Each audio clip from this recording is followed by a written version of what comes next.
Welcome my YouTube channel. आप सभी का मेरे यूट्यूब चैनल गोपाल जंग में एक बार फिर से स्वागत है। आज की हमारी जो वीडियो है यह भाग 2 है, जहां हम अगले भाग में जो आपने देखा था इससे पहले वाले में जो है कि हम टीपू सुल्तान के समर पैलेस में जो है कि अद्भुत जो भित्ति चित्र थे उससे दिखाया, और आप देख सकते हैं कितना यह खूबसूरत नज़ारा आपको दिख रहा है।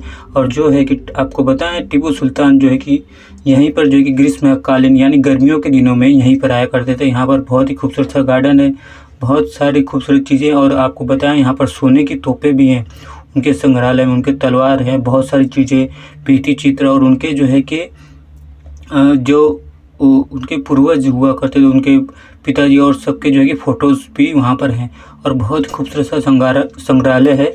उसके अंदर हम चलेंगे और आपको दिखाएंगे असल में किस तरह से। क्या आपको पता है कि टीपू सुल्तान के समर पैलेस में छुपे खजाने कितने दिलचस्प हो सकते हैं? आप देखिए, ये बंदूक है उस वक़्त 1800 ईस्वी की, ये बंदूक देख सकते हैं। ये देख सकते हैं कितना खूबसूरत जो है कि इसमें कारीगरी और इसके डिज़ाइंस देखिए, बहुत ही सुंदर सा ये जो है यहाँ पर देख सकते हैं। तो ये आज जो हम टीपू सुल्तान के समर पैलेस संग्रहालय की जो बात करने जा रहे हैं, जो कर्नाटका के मैसूर में स्थित है, जो बहुत ही खूबसूरत और बहुत ही दिलचस्प है। यह संग्रहालय न केवल एक ऐतिहासिक स्थल है, बल्कि ये कई रहस्य और अनजाने तथ्य भी छुपा रखा है। और देख सकते हैं कि ये सारे जो है कि आप टीपू सुल्तान के कुछ सोने की तलवारें हैं, और कुछ जो है कि इतनी मतलब जब टीपू सुल्तान जो है कि उससे लड़ाई में यूज़ भी किया करते थे। और यहाँ पर जो है कि बहुत सारे खूबसूरत चीज़ें हैं। तो आप देख सकते हैं टीपू सुल्तान के समर पैलेस संग्रहालय में कई अनमोल वस्तुएं और दस्तावेज हैं, जैसे कि आप तलवारें देख सकते हैं, बंदूकें देख सकते हैं, उनके जो लड़ाई में यूज़ किया करते थे वो सभी हथियार जो है कि यहाँ पर हैं। देख सकते हैं ये सारे संग्रहालय, देखिए किस तरह से शत्रु जब पास में आता था तो उससे वह वार किया करते थे। ये सारी चीज़ें देखिए, और भी कई सारी चीज़ें हुआ करती थी जिसे जो है कि अंग्रेज़ जो है यहाँ से उठा ले गए। टीपू सुल्तान के समर पैलेस में अनमोल वस्तुएं जो है कि बहुत ही अनमोल वस्तुएं देख सकते हैं। उनके शासनकाल में उनकी असाधारण उपलब्धियों के बारे में जानकारी प्रदान करना, इसमें से कुछ जो है कि वस्तुएं ऐसी हैं जो आपको हैरान कर देंगी। देख सकते हैं संग्रहालय में प्रदर्शित वस्तुओं में टीपू सुल्तान के समय की कई ऐतिहासिक कलाकृति शामिल है, जिसमें से एक है टीपू सुल्तान के व्यक्तिगत डायरी भी है, और जिसमें उन्होंने अपने शासनकाल के दौरान होने वाली सभी घटनाओं का उल्लेख किया है। देख सकते हैं यहाँ पर डायरी भी रखी गई है, और बहुत सारी चीज़ें हैं। संग्रहालय में अन्य कई प्रदर्शनी भी है, जिसमें टीपू सुल्तान के द्वारा जो है कि उपयोग किए जाने वाले हथियार, अन्य सामग्री शामिल भी है। जिनमें से कुछ हथियार तो ऐसे हैं जो आपके टीपू सुल्तान की सैन्य शक्ति के बारे में जो है कि पूरी जानकारी दे सकते हैं। किस तरह से वो लड़ाकू हुआ करते, किस तरह से उनकी सेना में जो है कि वह देख सकते हैं उनके कपड़े, ये देखिए। ये देख सकते हैं, ये ऐसा लगता है कि जैसे ये पूरे नवधातुओं से बना है, या फिर ये जो है कि पूरा सोने का है। तो देख सकते हैं किस तरह से है बना हुआ है। बहुत ही अद्भुत जो है कि ये टीपू सुल्तान की जो है संग्रहालय में ही है। तो आप जब यहाँ पर पहुँचेंगे तो ये सारी चीज़ें जो हैं कि आप सभी को देखने को मिलेंगी। संग्रहालय में प्रदर्शित वस्तुओं में टीपू सुल्तान के समय कई ऐतिहासिक कलाकृतियाँ भी जो है कि देखने को मिलेंगी। इनमें से कुछ तो टीपू सुल्तान के खूबसूरत मतलब जो है कि जो चित्रकारी की गई है, डायरी है, कई सारी चीज़ें जो है कि यहाँ पर हमें देखने को मिलेगी इस जगह पर। और उनके शासनकाल में तो कई सारी लड़ाइयाँ उन्होंने जीती थी। टीपू सुल्तान के संग्रहालय में कई सारी खूबसूरत देख सकते हैं। और संग्रहालय में अन्य कई सारी प्रदर्शनी भी हैं, जो जैसे कि हथियार वगैरह जो हमने आपको दिखाया। ये डिजाइन्स आप देखिए कि इतने खूबसूरत से फूल जो है कि इसमें बने हुए। और एक आश्चर्यजनक तथ्य यह भी कि टीपू सुल्तान के समर पैलेस में जो है कि एक गुप्त कमरा भी है, जिससे कई अनमोल वस्तुएं और खजाने छुपे हैं। तो उस कमरे में जो है कि कई ऐसे कमरे जहाँ पर हमें जाने नहीं दिया गया। हो सकता है कि इस कमरे में के बारे में बहुत कम लोग को पता, और जो है कि यहाँ एक बड़ा रहस्य बना हुआ है। और इन सभी तथ्यों को, वस्तुओं को देखकर जो है कि आप जो है टीपू सुल्तान के बारे में जो है कि हम कई जो है कि उनके जो शासनकाल है, उनकी जो उपलब्धियां हैं, और उनके बारे में जो है कि एक नया दृष्टिकोण जो है कि मिलेगा। ये संग्रहालय न केवल एक ऐतिहासिक स्थान है, बल्कि यह आपको भारतीय इतिहास के एक नए पहलू में भी अवगत कराएगा और बताएगा। देखिए ऊपर भी आप देखिए कितने खूबसूरत से डिज़ाइन है यहाँ पर। जिस तरह से टीपू सुल्तान के जो जितने भी चीज़ें जो है कि संभाल कर रखी गई हैं वो बहुत ही अद्भुत है। और एक आश्चर्यजनक तथ्य है जिसमें देख सकते हैं कि टीपू सुल्तान जो थे कि उन्होंने अंग्रेज़ों के नाक में दम कर रखा था। कहा जाता है कि टीपू सुल्तान जो उनकी माँ थी, उनसे जो है कि बहुत लोग डरा करते थे। और आप उनके पिताजी के बारे में जानते ही, कि हैदर अली ने। और ये जो है कि श्रीरंगपट्टनम में जो है कि ये बना हुआ है। और मैसूर पैलेस तो आप जानते ही हैं, लेकिन यहाँ पर जो है कि ये श्रीरंगपट्टनम में उनके कई सारे जो है कि इसी तरह के समर पैलेस हैं। और उनका मकबरा जो है गुंबज जिसे कहा जाता है, जहाँ पर उनके परिवार का भी पूरा जो है कि मकबरा बना हुआ है। तो वो भी वीडियो आप मेरी देख सकते हैं। और यहाँ पर देख सकते हैं किस तरह से 2 तोपें रखी हुई हैं जो 9 धातुओं से बनी हुई हैं। ये सारी चीज़ें जो है कि आपको जो है कि आप मेरी वीडियो को पूरी तरह आखिरी तक देखें और मेरे यूट्यूब चैनल गोपाल जंग को लाइक और सब्सक्राइब जरूर करें। हम चलते हैं आगे की तरफ। यहाँ पर देख सकते हैं ये जो है कि तोपें रखी हुई हैं जो बहुत ही जो है कि 9 धातुओं से बनी हुई कहा जाता है कि इसी से जो है कि कई बार जो है कि उन्होंने अंग्रेज़ों को मार दी थी और कई सारे राजाओं को भी मार दी थी। और उन्हें जो है कि आप जैसा कि आप जानते हैं कि उन्हें मैसूर का शेर कहा जाता था, तो लायन ऑफ मैसूर कहा जाता था। और कई सारी चीज़ें जो है कि उनके में इस तरह थी कि भारतीयों में जो हमारे वीर योद्धा में जो हैं, जैसे टीपू सुल्तान या फिर आप कहें महाराणा प्रताप हो गए, बहुत सारे जो महान योद्धा थे, उनकी फहरिस्त में भी उन्हें शामिल किया जाता है। और देख सकते हैं इससे जो है कि पर्यटक स्थल जो है कि आज तौर पे जो कि 1959 में जो है कि इसे पर्यटक स्थल घोषित गया था। तो ये सारी चीज़ें जो है कि यहाँ पर हो सकती। देखिए 9 धातु से अंदर देख रहे हैं ना, अंदर जो है कि आपको दूसरा भी कलर इसमें दिखाई दे रहा है। तो इसमें 9 धातु से बना हुआ तोप है और बहुत ही अद्भुत तोप होगा। 300-400 साल पुराना तो होगा ही, क्योंकि तब जो है कि सारी चीज़ें जो कि तोपें जो है कि इसी तरह के बना करती थी। और टीपू सुल्तान के शासनकाल में बहुत सारी चीज़ें हुई हैं।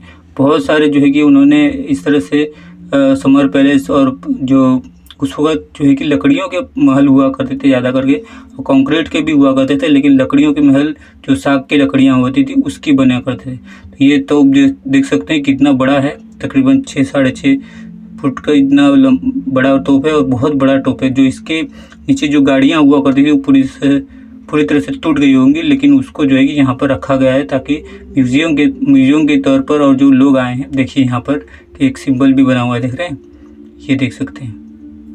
बहुत ही सुंदर और बहुत ही खूबसूरत से ये है। देखिए किस तरह से यह बना हुआ है।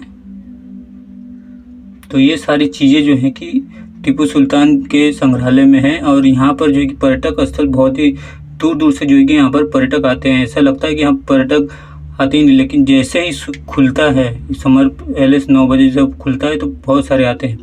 और इन सभी तथ्यों में वस्तुओं को देखकर आपको टीपू सुल्तान के शासनकाल की जो है कि उन्होंने जो उपलब्धियाँ हासिल की थी, जो उनके जिस तरह से वो लड़ाकू हुआ करते थे, उनके फिर जब यहाँ पर आप आएंगे तो उनके जो है उनके बारे में जो आपकी जानकारी और भी बढ़ेगी। और उनके इतिहास के बारे में जानने के लिए आपको यहाँ आना बहुत ज़रूरी है। देखिए किस तरह से यहाँ आपको ये सारी चीज़ जो है कि यहाँ पर देखने को मिल रही है। ये है टीपू सुल्तान का समर पैलेस। और यहाँ पर देख सकते हैं बहुत ही खूबसूरत और शानदार सा ये पूरा जगह है। और ये पूरा आप देखेंगे अंदर जो है कि पेंटिंग है ना, दीवारों पे भित्ति चित्र है। तो भित्ति चित्र को जो है कि संभाल कर रखने के लिए, उसके ऊपर धूप न लगे, तो जो है ये समर पैलेस के बाहर आप देख रहे हैं ग्रीन पर्दे लगाए गए हैं कर्टन की तरह, ताकि जो है कि धूप अंदर न जा सके। और जो है कि जब अंदर धूप नहीं जाएगी तो ये होगा कि धूप जब अंदर नहीं जाएगी तो पेंटिंग जो भित्ति चित्र हैं वो पूरी तरह से ख़राब नहीं होंगे। तो ये सारी चीज़ें जो हैं कि यहाँ पर देखने को मिल सकती हैं। ये सारी जब आप यहाँ पर आएँ तो इन सभी जगहों को जो है कि घूमना जो है कि, और इसके बारे में जानना, आपको बहुत सारी चीज़ें जो है कि देखने को मिल सकती है यहाँ पर। तो ये जो है टीपू सुल्तान का जो है कि समर पैलेस है। और इसमें भी ये देखने की कोशिश कर रहा था क्या इसके अंदर कोई गोला वोला छुपा तो है नहीं। कई तोप होते हैं ना, उसके अंदर गोला जो है कि वैसे ही रखा रहता है। तो यहाँ पर यही मैं देखने की कोशिश कर रहा था। देख सकते हैं इसमें गोला नहीं दिखाई दे रहा है, पूरी तरह से खाली है अंदर तक, क्योंकि अगर गोला होता तो जो है कि शायद तो हमें दिखाई भी देता अगर आगे होता तो इस तरह से ये टीपू सुल्तान का समर पैलेस है, श्रीरंगपट्टनम में है, जो मैसूर से कुछ किलोमीटर की दूरी पर है। और यहाँ पर जो है कि आपको मकबरा और बहुत सारे एक नरसिंह भगवान का मंदिर भी है वहाँ पर, और कई सारी चीज़ें जो हैं कि आपको यहाँ पर देखने को मिल सकती हैं। तो ये सारी चीज़ें देख सकते हैं। बहुत से यह खूबसूरत सा गार्डन भी है यहाँ पर देखिए आसपास, और उसमें जो है कि कई सारे आम के पेड़ हैं, जो बहुत ही बड़े-बड़े आम के पेड़ जो है कि यहाँ पर हुआ करते हैं। और देखिए कितना खूबसूरत सा गार्डन है यहाँ पर, जो बहुत ही सुंदर सा है, आप देख सकते हैं। ये टीपू सुल्तान का समर पैलेस है जो श्रीरंगपट्टनम में स्थित है। 1700 जो है कि 87 में से बनवाया गया था और 1959 में जो है कि भारत में विलय हो गया था इसका। वैसे तो सभी जो है कि वो हो चुके थे विलय, जितने भी जो है कि राजकाज हुआ करते थे वो सभी के, उस वक़्त के जो राजा हुआ करते थे सभी। तो ये देखिए किस तरह से पूरा जो है कि आपको ये सारी चीज़ें आपको यहाँ पर देखने को मिलेंगी। यहाँ पर आप देख रहे हैं, यहाँ पर बहुत सारे लोग जो है कि बगीचे में बैठकर जो है कि आम जो इस पेड़ से निकले हैं उसे जमा कर रहे हैं, और देख सकते हैं किस तरह से पूरी चीज़ें हुए हैं और कितना खूबसूरत है इसे। यहाँ का जो पर्यटक विभाग है वो इसकी देखभाल करता है, क्योंकि ये राष्ट्रीय जो है कि पर्यटन स्थल में आता है। तो आप देख सकते हैं किस तरह से इसकी बनावट है, बहुत ही खूबसूरत सा ये आपको देखने को मिलेगा।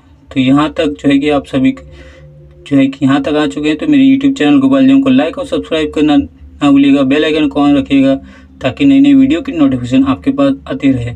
देख सकते हैं हर तरफ आपको यहाँ पर बहुत ही खूबसूरत अद्भुत, और ये देखिए किस तरह से यह आपको बहुत ही सुंदर सा जो है कि एक नज़ारा देखने को मिलेगा। यहाँ पर सामने से देखिए वहाँ पर जिस तरह से ये चीज़ें हमें जैसे ताजमहल के अंदर दिखाई देती है, सामने स्विमिंग पूल होता है और अरे बीच में जो है कि फुव्वारे होते हैं, और जो है सामने सामने हमें दिखाई देता है ताजमहल। तो ठीक वैसा ही कुछ यहाँ पर देखने को मिला है। तो ये सारी चीज़ें जो है कि यहाँ पर हैं, देखिए किस तरह से बना हुआ है, बहुत ही सुंदर सा ये आपको। और ऐतिहासिक जगह है भारत के लिहाज से भी और विश्व के लिहाज से भी, क्योंकि टीपू सुल्तान एक महान योद्धा हुआ करते थे। देखिए किस तरह से बनाया गया है, यहाँ पर देख सकते हैं। तो सारी जगह जो है कि आपको ये सारी चीज़ें देखने को मिल सकती है। टीपू सुल्तान के समय में जो है कि कहा जाता है कि जो ये जो है कि दरिया दौलत बाग के बारे में जो है कि अक्सर लोगों को कहना है कि ये बहुत ही खूबसूरत सी जगह है। देख सकते हैं ये दरिया दौलत बाग जो है कि बहुत ही खूबसूरत है। इसका नाम टीपू सुल्तान समर पैलेस भी है कहा जाता है, और दरिया दौलत बाग इसका नाम है ही है। और ये महल एक जबकि आप देखेंगे इस महल के जो है कि इतिहास जो है कि बहुत ही नज़रअंदाज करता है। दरअसल लोगों का अलग अलग कहना है, लेकिन यहाँ पर देख सकते हैं कि बहुत सारे लोगों को जो है कि इस समर पैलेस के बारे में, यानी दरिया दौलत बाग के बारे में जो है कि किसी को पता नहीं है। दरिया दौलत बाग बहुत ही खूबसूरत सा है, इसमें कई सारे भित्ति चित्र हैं। कुछ लोग जो है कि अलग अलग इसमें जो है कि यहाँ पर कहते हैं कि पहुँचना बहुत मुश्किल है, लेकिन ऐसा नहीं है। और इसकी जो वास्तुकला है, इस महल की जो वास्तुकला है, बाग है, वास्तुकला है, उत्कृष्ट उदाहरण है, बहुत ही खूबसूरत है। देख सकते हैं बहुत ही खूबसूरत है। और दरिया दौलत बाग के फव्वारे देखिए, इसकी विशेषता इतनी सुंदर बाग है और फव्वारे इस महल का जो है कि वास्तव में ग्रीष्मकालीन निवास के रूप में जो है कि बनाया गया है। यहाँ जहाँ पर टीपू सुल्तान गर्मियों के दौरान जो है कि यहाँ रहा करते थे, और बाग और वास्तुकला ने जो है कि इसके एक अद्वितीय स्थान बनाया है। देख सकते हैं कि बहुत ही खूबसूरत सा बाग है। टीपू सुल्तान ने इस महल का निर्माण जो है कि 1785 ईस्वी में करवाया गया था, और यह जल्द ही उनकी शक्ति और समृद्धि के प्रतीक बन गया था। दरिया दौलत बाग न केवल एक ऐतिहासिक स्थल है, बल्कि यह कर्नाटक की समृद्ध विरासत में एक महत्वपूर्ण योगदान देता है, बहुत ही महत्वपूर्ण हिस्सा माना जाता है। देख सकते हैं दरिया दौलत बाग की यात्रा करने पर आप इसकी भव्य वास्तुकला और इस सुंदर बागों का आनंद ले सकते हैं। देख सकते, और यह केवल न जो है कि एक स्थान है, बल्कि ये आपको एक अलग ही दुनिया में ले जाएगा। देखिए बहुत ही खूबसूरत सा गार्डन है, और इसके जो है कि बहुत ही जो पूरा बाग है, उस वक्त बाग कहा जाता था, आज गार्डन कहा जाता है, लेकिन उस वक्त जो है कि इसे बाग कहा जाता था, यानी गार्डन। तो ये टीपू सुल्तान के समय में उनकी राजनीतिक संस्कृति को जो है कि एक प्रतीक माना जाता था, और इसीलिए जो है कि राजा ये सारी चीज़ें जो है कि बनवाया करते थे। तो ये जो है कि दरिया दौलत बाग एक ऐसी जगह है जो न केवल अपनी सुंदरता के लिए प्रसिद्ध है, बल्कि टीपू सुल्तान के जो है कि वर्चस्व के लिए भी माना जाता है। तो किस तरह से टीपू सुल्तान के शासनकाल में एक महत्वपूर्ण धरोहर भी है। आप सभी को यह वीडियो कैसी लगी आप हमें ज़रूर बताइएगा। मेरे यूट्यूब चैनल गोपाल जंग को लाइक और सब्सक्राइब जरूर कीजिएगा, बेल आइकन को ऑन रखिएगा। टीपू सुल्तान के बारे में आपको और कोई जानकारी हो तो हमें ज़रूर बताइएगा। आपको हमारी यह वीडियो कैसे लगी आप मुझे ज़रूर बताइएगा, और टीपू सुल्तान के बारे में आप यहाँ पर जब आएँ तो आपको कई सारी जानकारियाँ और भारत देश के इतिहास के बारे में बहुत सारी चीज़ें आपको जानने को मिलेंगी।